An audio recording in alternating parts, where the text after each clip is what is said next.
The first 12-team college football playoff is upon us, and I think it's going to change sports for good. So many things about the college football regular season are going to change because of the playoffs we have this year. And as we know, as football changes, so do the rest of college sports. Just ask the Pac-12. And as college football continues to become, for all intents and purposes, the second biggest professional sports league in America, the rest of the leagues are going to look at this playoff and learn for their own playoffs and for their own regular seasons. And we as fans, as well as the college football brass, we'll learn so much more about how to best run this larger playoff after the first run. But even before we get started, there's a few things that could be ironed out in the first year. So here are 3 things the CFP can learn from the NFL playoffs. Number 1, reward the top 4 seeds with a home playoff game. When I first talked about the CFP back in October at this point, there was a few comments that were saying that the bye that the top 4 teams get is a bigger advantage than the home game that the teams 5 through 8 get in the first round. And sure, that might be true, but in the words of my Mexican wife, ¿por qué no los dos? To fill all your wishes with my taco-flavored kisses. Taco, taco. Why not both? On this channel, I'll never make you choose. You can like the video and subscribe to my channel if you'd like, and leave a comment if you'd like too. ¿Por qué no los tres? The best thing about the college football regular season is that every game matters. More than any other league, more than any other game, one loss can derail your entire season. And that has changed a little bit this year. But if the top 4 teams get a bye and a home game, then it really incentivizes having the best resume, winning all your games, and winning your conference championship. And I'll admit that the conference champion part of getting the top 4 seeds does look a little weird this year, and it probably merits a discussion, but that's not happening in today's video. What I will tell you is that from 2018 through the 2023 college football season, home teams have a 59.9% win percentage. And I know that's just regular season games, so it's stacked with early season FCS games or G5 games. Maybe it is a little bit skewed, but it's clear that home teams have an advantage over road teams. So my first part of this point is the most obvious. The teams that have earned a top seed should gain an advantage for the work that they did in the regular season. So even if you say that the bye is a bigger advantage, which you may very well have a point there, let's just go through a scenario and you can let me know what you think. So let's say that SMU, who is currently the 3 seed, they win the ACC, they hold on to that, and as their quarterfinal location, they end up getting the Sugar Bowl, which is the closest quarterfinal location to their campus in Dallas, okay? And then let's say that as it currently stands, Alabama, who is the 11 seed, somehow sneaks into this fucking tournament like it seems like they're going to, and they get through the first round, and they end up being their opponent, SMU's opponent in the quarterfinal. The distance from Dallas to New Orleans, where the Sugar Bowl is held, is 500 miles. Meanwhile, the distance from Tuscaloosa, home of the Alabama Crimson Tide, to New Orleans is 300 miles.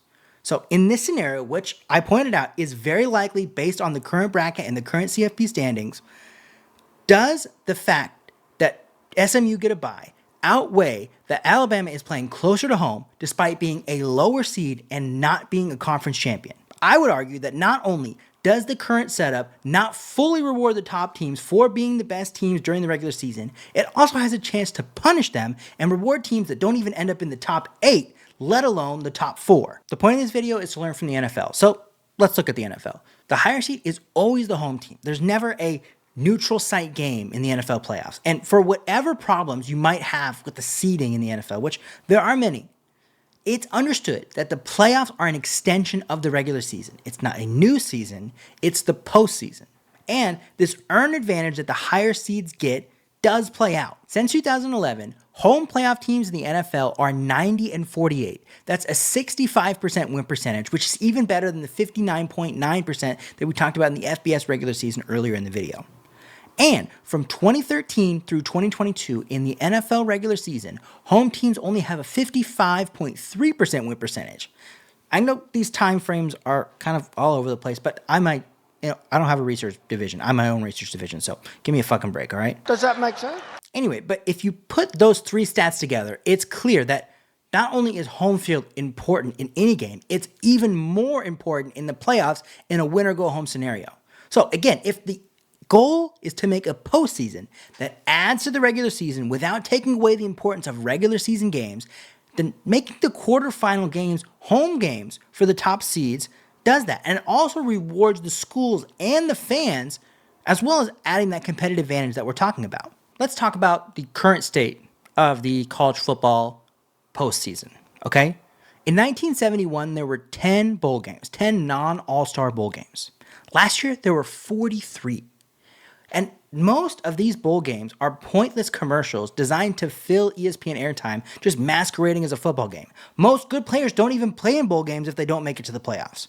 So, by show of hands, who will be watching the Scooters Coffee Frisco Bowl or the Wasabi Fenway Bowl? Anybody? Anybody? No? Bowl season is just a stark reminder that corporate America is milking sports for all they're worth. And the CFP, probably just another example of that. But there's got to be some give and take, both for the schools and the fans. Let's look at the college football playoff semifinals from last season, okay?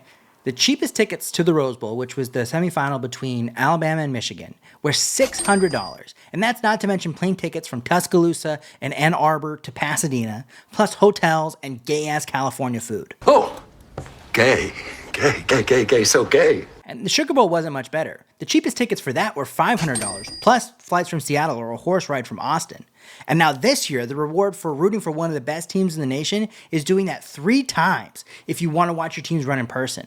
Oh my god! Can't we save at least one of those flights, at least one of those ticket prices, and give maybe a few more people a chance to see a playoff game? In all actuality, the tickets won't be that much cheaper. I mean, there were 8 top 12 matchups this season, and prices for those were on average $350 a seat. And that would definitely go up in a playoff game. But just saving on travel costs, just taking out the hotel costs, that's going to give a few more people a chance to see a playoff game. In addition to that, these schools have put together a great season. Why should these programs not be able to see those ticket prices and benefit from that to invest in their program for future years to come? Of course, there's some big business side of this, right?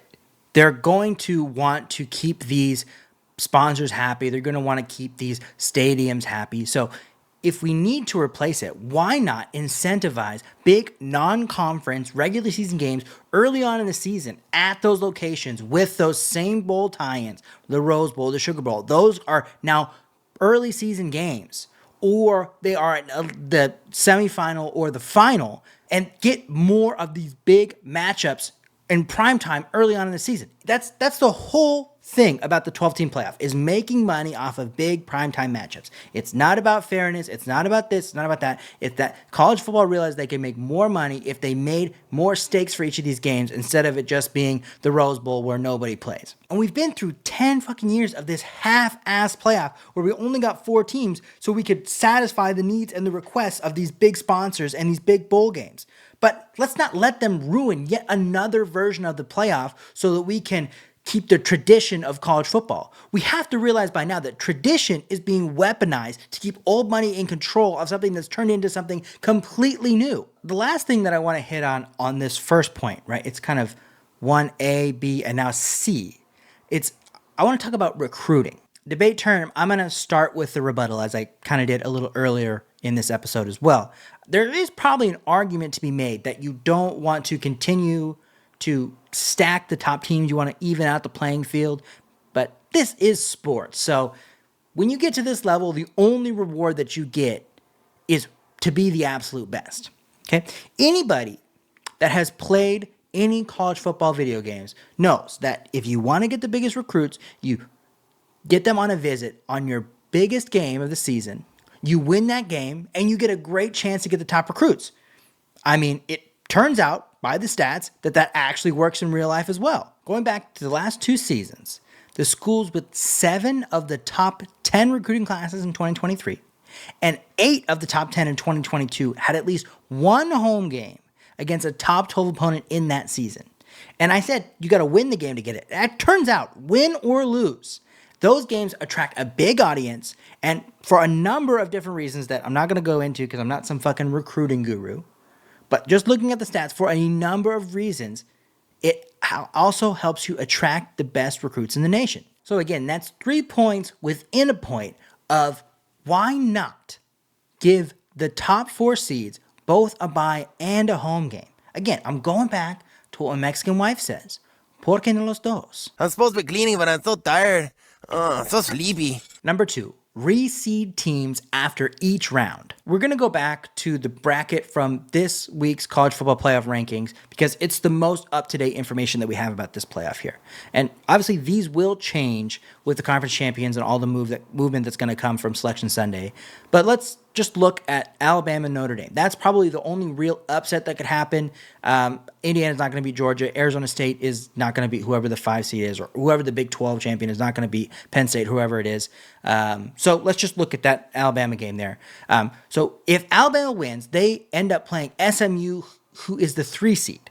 And they would end SMU then, as the 3 seed and as the ACC champion, would end up playing the lowest seed. Wow, the Ducks would probably end up having a rematch against Ohio State based off this current bracket. And Ohio State has been a top 5 team all season long. Of course, all these teams are top 12 in the country, so there's not really an easy game. But, there is a scale to it. Anyways, let's just look at what the NFL does. That's what this video is about. We're learning from the NFL. So in each round in the NFL playoff, the highest seed always played the lowest seed, and so on and so forth.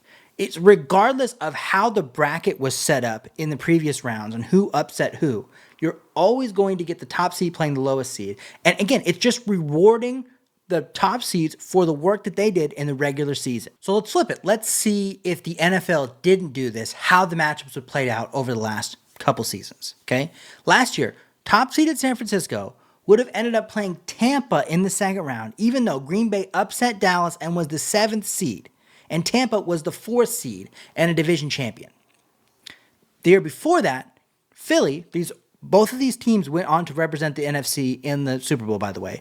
The year before that, Philly would have ended up playing Dallas instead of the 6th seed Giants, who again were the lowest seed remaining, and Philadelphia beat the Giants 38-7. Okay? Now, back in 2021, Green Bay, who was the number 1 seed, if they didn't reseed it, Green Bay would have ended up playing the Rams, and the Rams ended up winning the Super Bowl that year. So it would have been a significant change. Turns out that Green Bay lost anyway to San Francisco. San Francisco ended up losing to the Rams. The Rams go on and beat the Bengals in the Super Bowl. However, completely different matchups in 3 straight seasons in the NFC, and all of those matchups would have affected who went on to represent the NFC, or in the case of the Rams, who would have won the Super Bowl that season. Okay, now let's look at the other side of the spectrum. Okay, let's look at the famously bracket-centric March Madness. We're going to look at the year 2023. And I know this is a little bit off course, but it's all coming around, okay? 2 straight rounds that year, a lower seed benefited from an upset in the previous round as opposed to the highest seed remaining, and it had an effect on how that round went. First, 9 seed FAU, Florida Atlantic, who was an upset on their own. They beat the 8th seed. Got Fairleigh Dickinson in the second round, who was only the second 16 seed to knock off a 1 seed in the tournament.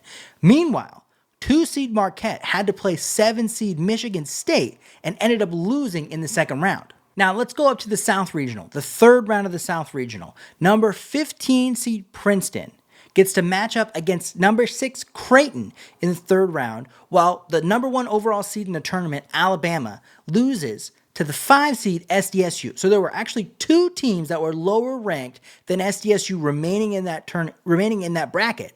And yet the 6th seed gets to play the 15 seed, gets that win, and the 5 and 6 seed end up facing off in the Elite 8. In the reseeding matchup, the reseeding scenario, all of these matchups look completely different, and they go to favor the teams that did the best in the regular season.